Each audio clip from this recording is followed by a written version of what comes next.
Welcome to Old Guy Tech, the OGT.TV recording studio. Technology for the rest of us.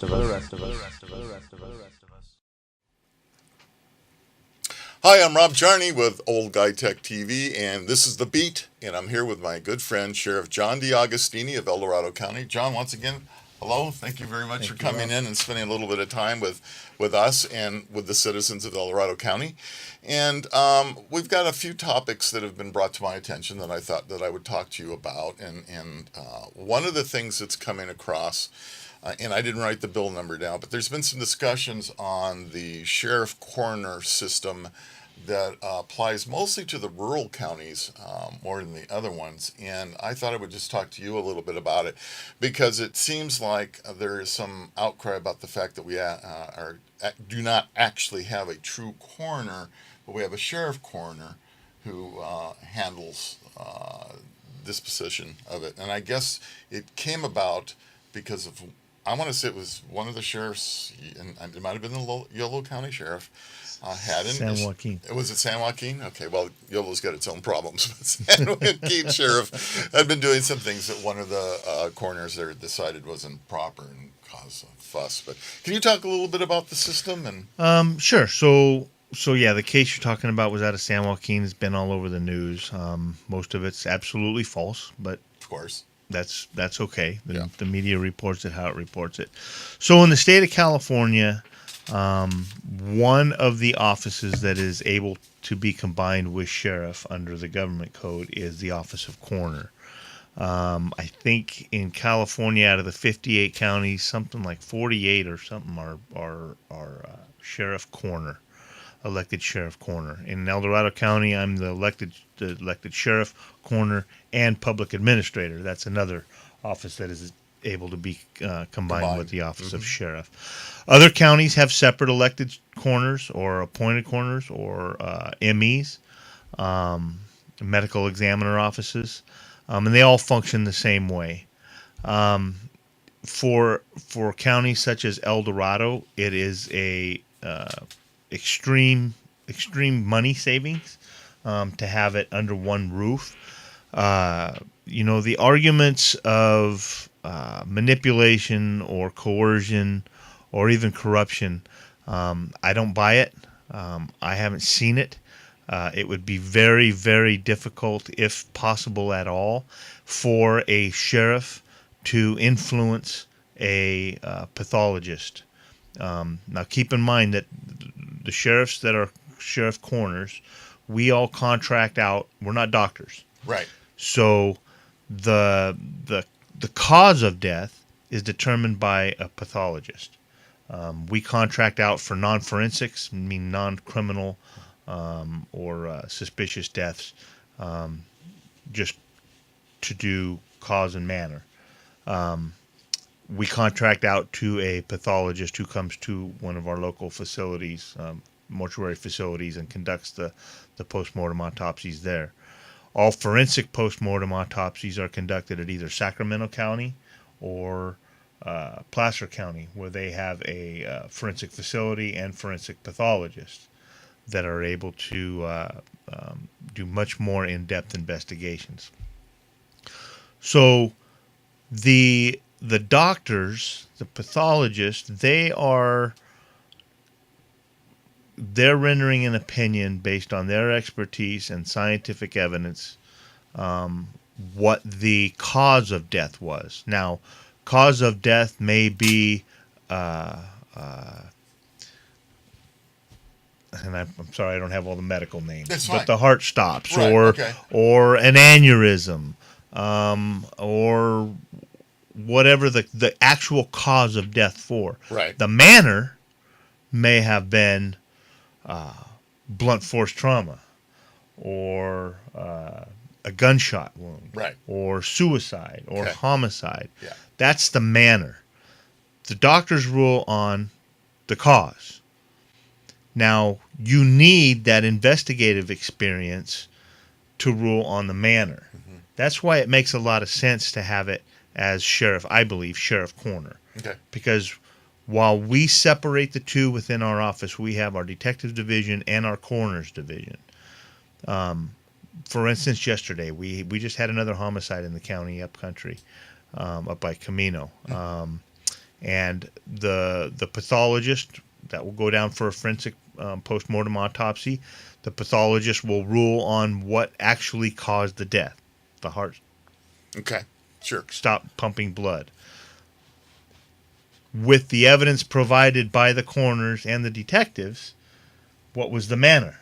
The manner Okay. was a homicide Okay. All by right. whatever means.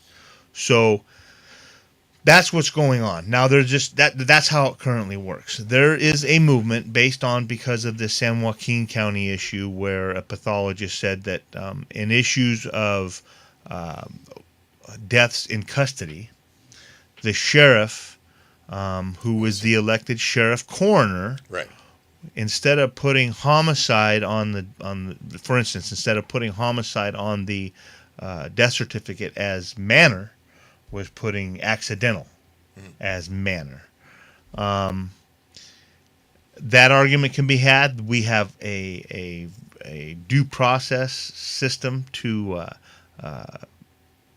not have that issue be an issue.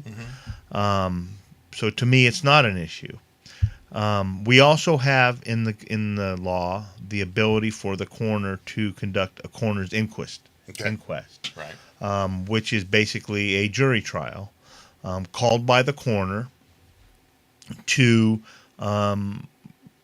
who presents evidence to the coroner's jury as to cause and manner, and then the jury, the coroner's inquest will render those cause and manner of death. Is that jury made up of other doctors, other pathologists? No, it is made up of just like a regular jury. Okay. But they're presented evidence from the postmortem, from the case, from the investigation, Right. and then they will render cause and manner. Interesting.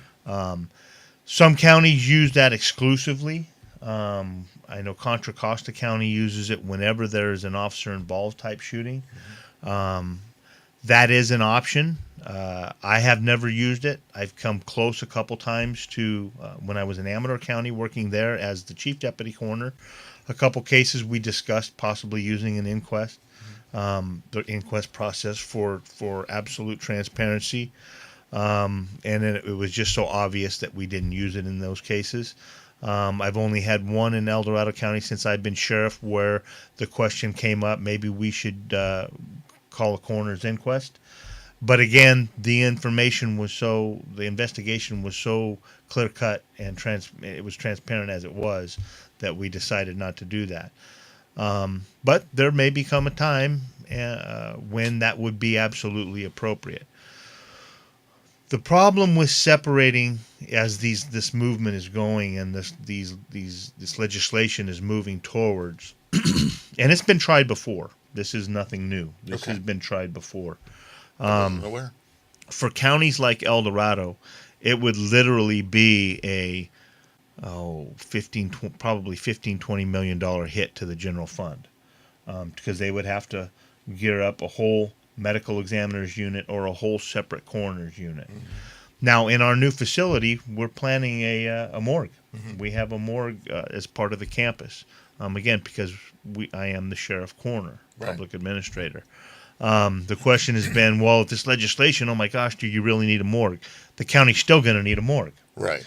We're still going to need to do that because also other legislation that keeps popping up once in a while just failed last year barely was I mentioned the difference between a non-forensic post-mortem autopsy and a forensic post-mortem autopsy.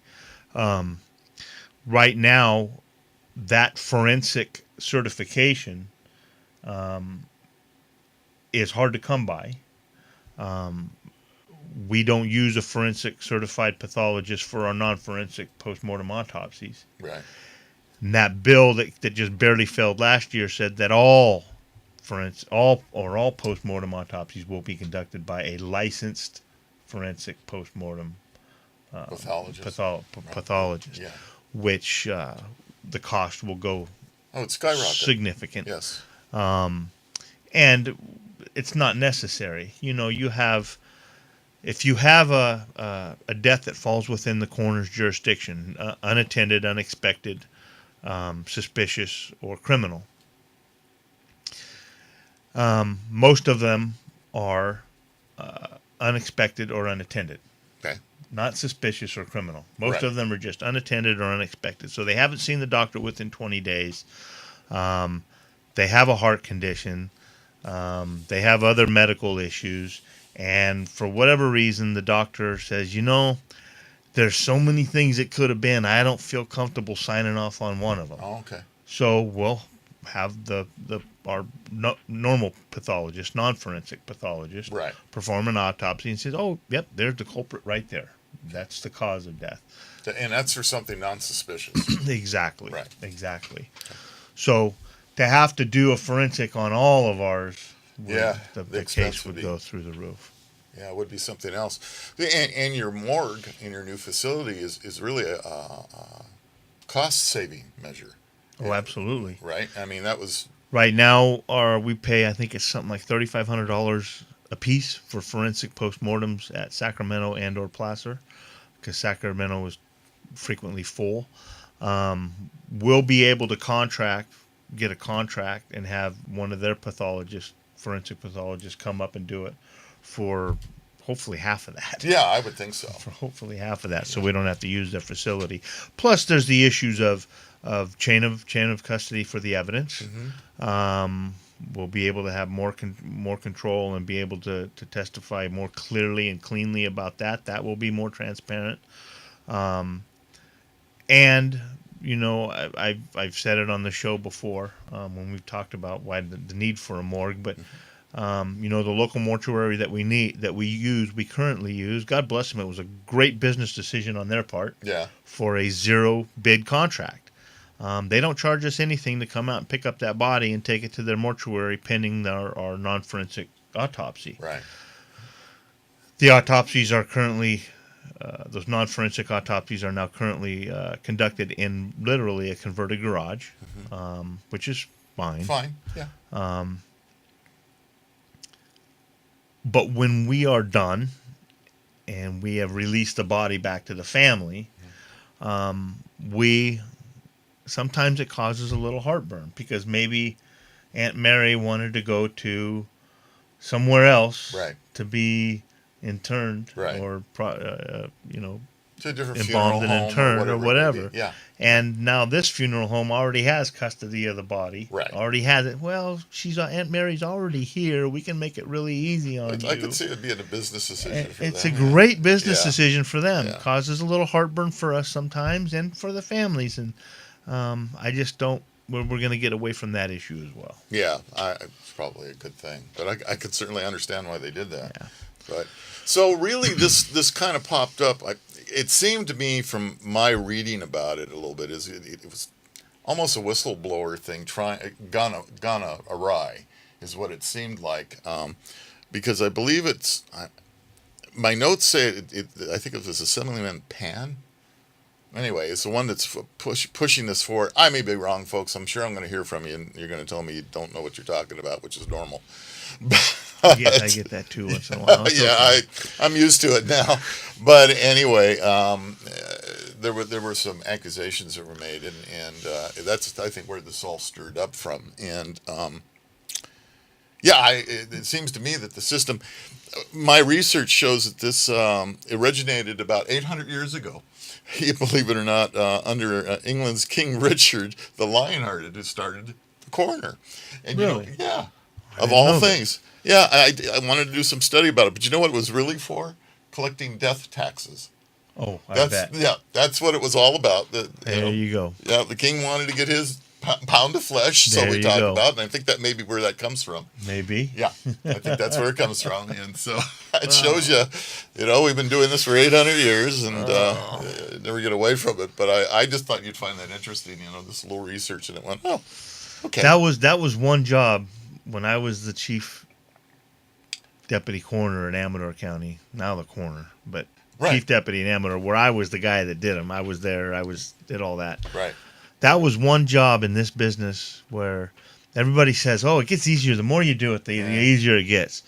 That was the only job where when I first got into it, it was very interesting. Very interesting. Being present during autopsies and actually looking at dealing with the medical legal death investigation side of the business. Yeah. But the more I did it, the more I just did not. There was towards the end of it, I remember, man, when I'd have a post, an autopsy I had to attend. I was going around the office finding every rookie I could. Hey, you been to a post yet? You been to a post? Anybody been to? You haven't. Come, you're going to. Come with me. You're going to see one. You're going. Yeah. That was just. It takes a special person to do, and particularly the pathologist to do that job. Oh man. Oh man. I have a distant relative who's a pathologist, and I just don't know how he does it. And they have an odd sense of humor, don't they? Oh, they do. The only people that I have found to have a different sense of humor than that are veterinarians. Veterinarians are the ones that some of the stories are unbelievable. So, and I have a niece who's a veterinarian. That's funny. Yeah, they have a different sense of humor altogether about things, so it's kind of funny. But so that's answered some of the questions, and that really does kind of lay out why we have this system here. It's the old "if it ain't broke, don't fix it" situation. It seems to me we're talking about one issue that popped up, and it seems that it's all it seems to take anymore is well, and if you look at it, the office of sheriff. And those that are combined with coroner, sheriff, coroner, they're elected positions. If there's something funny going on, or people are questioning that issue and that one issue, that's an elected position, right? And for good reason, right? For good reason. So, I don't know. Yeah, well, it's interesting. Like I said, I've been getting a lot of people just curious about what was going on. So you answered the question quite well.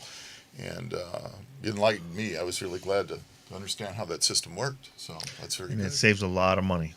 Oh, yeah. Being combined with the Office of Sheriff saves a lot of money. It would have to. And I understand the larger counties and the bigger cities and all of that, they've got that money to do resources. That. Yeah, exactly. They have the resources for it. And so, I all in the other rural counties besides ours, we're all fighting issues with funding and raising money and keeping everything going that you have to keep going, and still being that advocate for the citizens. And so it's interesting. So good, we got that question here. We hadn't had a chance to talk about how we're doing on crime and the crime situation in El Dorado County. I know we went through a really good period of time where everything was was wonderful. I mean, it was way down, and we haven't had a chance to talk about it recently. How are we doing going into 2018, and how are things looking? So we just came out with not out yet, it will be out any day, our 2017 annual report, and we're looking very closely at already the numbers in 18, and we're starting to feel it now. We're starting to see, and really more than see, feel an increase in our communities in crime. I don't want to create a big hoopla about this because the numbers are actually showing pretty flat. They're still bouncing around a little bit. Right. They're not doing crazy stuff, but we're really feeling it. Our calls for service have increased, I will say, significantly. I think the number's right, and it'll probably be wrong, but somewhere 10 or 15% calls for service have gone up. Okay. That's significant when you're talking 20, 30,000 calls for service. That's significant. That's a lot of calls. So we're really starting to feel it now. Some of the things that we've done, I think, that are truly keeping the numbers flatter are, and I think I talked about it in here at the last time, was our more directed patrol. So instead of just sending, the county is split up into beats, into zones. And that's how we've done this business forever. Right. Everybody does that. You have your zones, and that zone shows that it needs 2 deputies. That zone shows that it needs 3 deputies, and that's your staffing. We kind of had I call it a duh moment, why aren't we sending deputies where the crime is? So we're, with new technology and mapping and everything else, we're able to do that, and we're literally pulling up screens showing where the hot zones are, where the pockets of crime are. Okay. and filling those areas with deputies. There you go. And then the leftover deputies are in those other zones spread out around the county. Right. That it seems to be having a huge impact. Those saturation patrols, or whatever you want to call them, we're seeing huge returns on that investment, not only in arrests, but also on the good side of it, the public contacts, proactive patrols, just everything's working really well. We also have our HOT unit, our homeless outreach team, that has been doing fantastic things with the homeless population. Those calls for service have dropped significantly from something like over 500 to less than 100. Homeless caused fires went from, I believe, a few hundred to one last year. They're doing great work. Not only just the good work of getting those that are homeless by no fault of their own, need a helping hand or whatever, getting them in touch with the right resources, getting them in housing, getting them warm handoffs to family members, and getting them off out of homelessness. And then another thing that we just geared up was a PERT unit, Psychiatric Emergency Response Team. We teamed up with Health and Human Services, where we have a deputy, one deputy who pairs up with a licensed clinician who can do the psychiatric evaluations and safety plans right in the field. Oh, okay. So we're not wasting deputies' time going to Marshall Hospital, hoping a clinician is available, waiting around for one to show up before we can get a clearance to either take them to PUF, the psychiatric health facility, or to jail. Right. They're doing that all in the field. They're freeing up huge gobs amount of deputies' time. Yeah, absolutely. And coming up with good safety plans with the families right there in the field and keeping and stopping that cycle. Right. And also the impact on our jail. It's lessening the impact on our jail because some of these people that have mental health issues, not some, most of them that have mental health issues, and you don't hear me say this very much, they don't belong in jail. Right. They need treatment. They need services, and we're proven that if they get these right services and they'll do the right things, they don't come back to our jail. Yeah. And when we don't have any more issues with them. Yeah. That's huge. Yeah. So, and I'm not taking credit for this. I got to tell you, my staff, our deputies, our sworn, our non-sworn, our civilian staff are phenomenal with the ideas that they're coming up with, running up the chain. Some of them, I'll tell you, I look at it and I go, I don't like this. But giving things a chance, allowing people to fail, allowing ideas to fail. My God, they're doing such awesome stuff. That's good. I'm so proud. I'm so amazed. It's fantastic. Well, that speaks volumes for you as an administrator. Well, because you're allowing people. The way human beings learn and the way we do things generally is through failure. And sometimes, if somebody's trying to convince you that let's give this a try, I'll tell you what. I've known a number of sheriffs, and you are open to talking about things and trying some things. Yeah. Well, because I'm seeing the results, and these, like I said, they're coming up with ideas. Some of them fail. Sure. And hey, we tried it. You know what? It just didn't work out. But things like the HOT unit, PERT, this directed patrols, things. It's just unbelievable the things that they're doing. And part of the reason and the driving force behind it is we don't have a choice. Yeah. We're still, it's 2000, you've heard me say this since the day I came in, 2003 staffing levels. Right. This year, we're having a really good conversation with the CAO's office. Mm-hmm. I think we're actually going to start getting some bodies.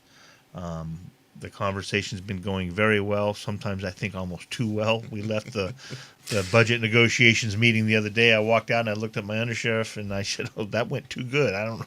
Yeah, I'd be a little nervous too. I'm not sure.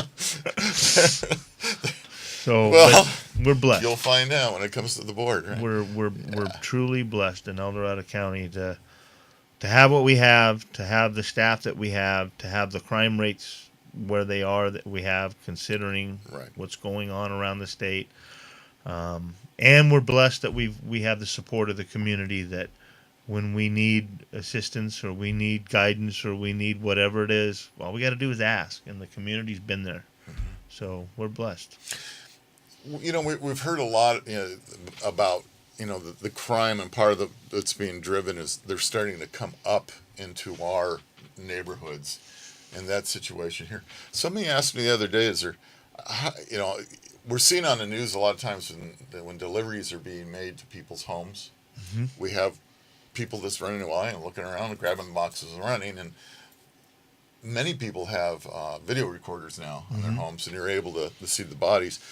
Are we seeing an increase in that? Is that starting to happen more, maybe in El Dorado Hills or coming up in the Cameron Park? Again, the numbers aren't showing the increase, but we'll have pockets. And the transient crime part of it is a huge issue. Right. We get a lot of that folks that come up out of the valley and prey on our victims up here. The parcel theft, doorstep parcel theft, is very seasonal. Christmas time. Right. We see a lot of that. But again, with this directed patrol, when it starts popping up, rather than our own intuition, which seems to fall behind, hey, we've been getting a lot of hits over here, the computers are telling us first, before that, hey, we're starting to see an uptick in this type of theft. And we'll do that saturation type patrol or that directed patrol, and we're knocking knuckleheads out all the time. So this is real time reporting that you're getting. This is this is real stuff. Another thing that we just you mentioned the videos. We're going to be shortly here. I don't think it's up yet. We will be having a registration system where individuals and businesses that have video surveillance can register with our office if they want to. It's completely voluntary. Right. Just to let us know that they have it, so that when we have a crime in an area, we don't have to go canvass a neighborhood to see if there's any video. Oh. That way we already know what's available out there. The next step of that will be those that have video surveillance that is streamable online, right? We're planning for this in our new dispatch center in our new facility to have dispatch through GIS software and the streaming surveillance. They'll be able to plug in an area and start getting video feeds from cameras in the area. Wow. It's a huge step. It's kind of Star Wars-ish, kind of whatever. But that's the direction we're moving towards, because video's everything. Yeah, great evidence. Well, I know that many countries, we'll just use Great Britain as an example, does a lot of that. I mean, a lot, and have been from a while. They really have been in the forefront of dealing with these CCTV situations and able to go ahead and grab it. So that's interesting. It does give one pause. You have to think a little bit about allowing access in, but no. I agree. But that's great. I mean, we're working smarter, not harder. That's right. You're working with all the resources that you have. You're using every bit of it. So there's no lack on that. One more thing just popped into my mind, and only because I saw it just briefly on the news. I've been a little bit out of touch here recently, but I noticed that there have been some recent package bombings. Have you been aware of that? I've seen them on the news. We haven't seen any of those occur in our county. Where were they? They were... I'm afraid I don't know. I'm having one of those too. It's been one of those days. Yeah. We're both fighting it today. But anyway, what got to me, I just made an offhand comment to Paula, my wife, when we were watching this. I said, "Boy, that's old school," because that was actually, we go back to Ted Kaczynski, I think was his name. Yeah. And that we were having throughout the state and other areas, we were having situations where people were just leaving boxes and blowing people up, and no particular reason. I mean, so I that kind of got me a little bit. I thought that was there's knuckleheads everywhere, right? Knuckleheads in this world. There's evil in this world. There will always be evil in this world. If there wasn't, we wouldn't need us. Yeah, it makes me pause now. Anytime you see a package, especially if you hadn't ordered it, you look at it, Yeah, you do. you kind of go, well, I don't know now. I'm afraid to do that. And unfortunately, some of the victims of package theft that has been going on, they've been setting up their own little traps for people. Oh, have they? Which is not the smartest thing to do. Yeah, a little firecracker bangs or somebody picks up the box. Yeah, little things. We don't encourage that. I would never suggest that anybody Good do video that. works great. Yeah, Good it's video easy as, works great. I can tell you, I use it all the time. I can just pop into my phone and see what's going on. I know it's coming on my driveway and all that, so I highly suggest that for all of you out there. It's not that expensive either. Okay, I think we covered that pretty good. So we're looking okay, and we're going to hopefully get some new staffing going on. And one of the things that you implemented was a new way of applying and working for your concealed weapons permit. And I know that we have a new software system in, and I'm working hand in hand with the staff. And I'm seeing good things. You want to just tell the public out there a little bit what's going on? So you probably know more about it than I do, but this is nothing new throughout the state and other jurisdictions. We just finally, again, trying to work smarter. We implemented an online permitting process called Permitium. Right. It has so when I came into office, you guys have heard this number many times, but when I came into office, we had 748 CCW holders in the county. We are now over 5,000. We crested that and are moving past 5,000. But the same amount of staff. So our backlog was getting to the point where it was beyond DOJ's issue. Right. Most of the issues with backlog and the wait have to do with Department of Justice and getting our background checks back. And I could blame it on them for a long time. Yeah. But it got to the point where we could no longer do that. We were just overloaded. Right. Same amount of staff, that many more CCWs. We were using volunteers from our stars to retired law enforcement in the area to help process some of those. Mm-hmm. So we looked at and ended up eventually contracting with and going with this Permitium process. And the feedback I've been getting, even from you, has been it's working fantastically. Our backlog has shrunk again, nearly almost overnight, it felt like. And it's much more efficient. We had a little teething pains with it in the beginning. I'm one of the licensed instructors, and there were a few things that we had to work out. The launch was really November of last year, and right in the beginning we did have some issues that we had to work out. And we still have a few things that we're doing, but the information that I'm getting from, and I generally see anywhere from 20 to 40 people a month with the issue, they're getting used to the fact that they have to go online. You go online now, and the process actually is painless as far as I'm concerned. It works really well. I mean, everything that used to have to be paper and you had to shuffle in is all done there for you now. And there's some issues. There's a lot of older people that don't understand how PDF works and some of these other things work. And our staff, if they have those issues, our staff and our instructors will work with these folks to help them get through those. Yeah, and it's been really nice. I mean, at first they were trying to hope that wasn't going to happen, but we understand that there are people that are not technologically savvy, should we say, and so sometimes there are some issues, but they're doing good. And it seems to me that everyone I've been talking to have been working right on. I have a very close personal relative that was right at that 30-day point on renewal, and got her notice saying, "Come pick it up." I was like, "Wow, it worked." So I can say firsthand that worked. Good to hear. Yeah, and so it's a great deal for you, those of you that are interested in applying for concealed weapons permit and are renewing. The system is all online now with the sheriff's department, so it's really easy to find, and I found it painless. I thought, well, I went through it with a couple people just to see how it worked. Good. And I thought it was really good. So good. Everybody over there gets kudos, and I know they've been working really hard. So thanks to Marianne and some of the others out there, it's going really good. So I know some of you. I've been getting phone calls going, "What's this whole new thing?" And some people don't take change shall we say, I understand. really easily, I and so understand. they're doing really well. So that's good. I have not been, unfortunately, the timing hasn't been working. I've not been able to attend some of the public events that you've had on your new facility. But I thought maybe you might just talk a little bit now that we're actually seeing a light at the end of that tunnel. We're there. Yeah.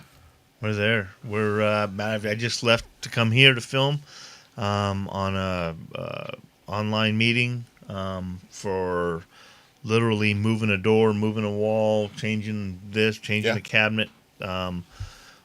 We have a grading permit. Today is March. What's today? March 14th. 14th. Today's March 14th. We have a grading permit. We should be in the dirt next week. Wow. Weather permitting. This Yes. weather's A pouring wet. rain out today. But that's great if we get this edited up and out before quickly. March 30th at 1 o'clock. Or I'm sorry, March 30th at 11 o'clock in the morning will be our groundbreaking ceremony at the site. That's 100 Industrial Drive in Diamond Springs. It will be short and sweet, so everybody can come in, attend the groundbreaking, and then go their own way and have a nice lunch somewhere, maybe. Or, but we're excited. We're there. It's happening. I'm almost, sometimes I keep pinching myself because we are there. I keep on pushing and making sure. My biggest goal right now is under budget and on time. Under budget and on time. If we can make this project happen under budget and on time, which there's no reason we shouldn't, because we have contingencies built in everywhere. When's the last time we heard of government coming in under budget and on time? Not in California. Not in California, huh? So we're really excited. Oh, that's really excited. That's really cool. You're going to get a gold painted shovel, and you're going to. We're gonna. I told. So I got a cat key, so I wanted to grab an excavator, and I got told no, I can't do that. I got to use the gold shovel like everybody else. Yeah. That would have been funny. That would. I thought it would have been great. I just go fire it up and reach out and grab a big bucket full. You got some contacts. I think it's you. Somebody just get a piece out there. It's going to be there. Well, it's all there, and I got a cat key, so that would be wonderful. They'll probably have Komatsus or something. Oh, yeah, probably. Something. So, different. and then I have, if you don't mind, nobody filed against me, and the filing date has passed. Excellent. So I will be on the ballot in June, and all by yourself. And be your sheriff for another 4 years. That's wonderful. Hey, that's huge. I'm blessed. You don't have to walk those precincts and shake all that. Keep working. Yeah, do your job. Keep working. Yes, sir. Well, that's wonderful. You know what I always thought, and this is going to sound a little funny, but I always look when somebody runs unopposed, I go, I want to know what that voter count was that voted for me and who didn't vote for me, So, I'm trying to look at the numbers, So the joke, it's not a joke. It's a joke. 98%. That's kind of the number. If you're unopposed and you're an incumbent, especially in the sheriff world, 98% is the number that is, oh, yeah, that's great. I got 98% kind of thing. I will never be 98% because I stir the pot too much. So folks that are into that and watching 90, see if you can get 98% this year, I can almost guarantee you I will never get 98% because I tend to tick some people off. Yeah. Do you remember what your percentage was last? I think it was 96 point something. See, you're about as doggone close as you're ever going to get. But in this that county. 98. You want that 98. So. I don't want it. I just want to do my job. I'm interested to see what it is. It'll be fun. We'll try to push this a little bit. Say, just check that box or whatever. Color the circle in. I know you're getting lazy, and that's one more circle you got to do.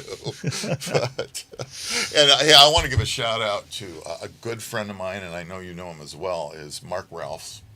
I don't know if you've heard about this. Mark and I have been friends for well over 30 years. He was appointed Superior Court Judge to fulfill the empty seat here. His first day was yesterday, I believe. I called him up. I did not know that. We have an actual full-time the seated Superior Court judge now. His name's Mark Ralphs. Like I said, I've known for a long time. He's got 2 years before he has the run, and I was teasing him about the fact that you're going to have to learn how to walk precincts and shake hands. But he may be unimposed. Most of the judges generally are. But great guy, by the way. El Dorado County is blessed. We've got some wonderful people, and we now have another just super judge. I'm telling Good to you, hear. Really good. So I just wanted to shout out to Mark on his honor, Mark Ralphs, on this. I was teasing him. You're gonna love this story. I always wondered how they got measured for the ropes. I know people. I know you guys are looking at what the hell's Rob talking about now. I'm used to that though.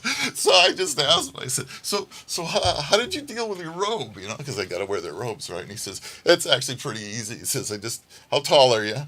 What's your chest size? What's your neck size?" And he said they have this whole rack of robes. We just pick one off the rack. Right. So that was really easy. I thought, I would at least want to get one tailored or something. What a funny way to end the show. Hopefully you got a kick out of that as much as I did. Now we've learned a little bit more how judges get their robes. I was really going to tease him and see if he was going to do a Judge Judy that has the fringe around her. Frill? I don't think he would go for that one, though. So, anything else? Anything on the... I know you guys got some new equipment for the Rubicon. I saw it. We got have you announced that yet? Four-door... No, it's not. Doesn't have the radios in it yet or the light bar. Right. But we have a new Jeep for our Rubicon Patrol. It's a 4-door, so we can actually take somebody out if somebody's in custody or transport somebody that's injured. Right. It's amazing. It's running on 40-inch tires. It's got 1-ton Curry axles on it. It's amazing. I heard it coming a half a block away. So yeah, that might be a little bit annoying on the trail. I think might have to do something with the exhaust. Yeah. But it's well, that's great because you know what we need. Since you implemented all of that, the Rubicon is very desolate, and it's nice that we got the equipment out there. If we don't patrol that trail and we keep the knuckleheads from doing some of the stupid stuff they do up there, right. we're going to lose that trail, and that's what we don't want. That's a huge economic boom for our county. It is. And just a great place to go and a great place to take kids and get out in the wilderness, and great hobby.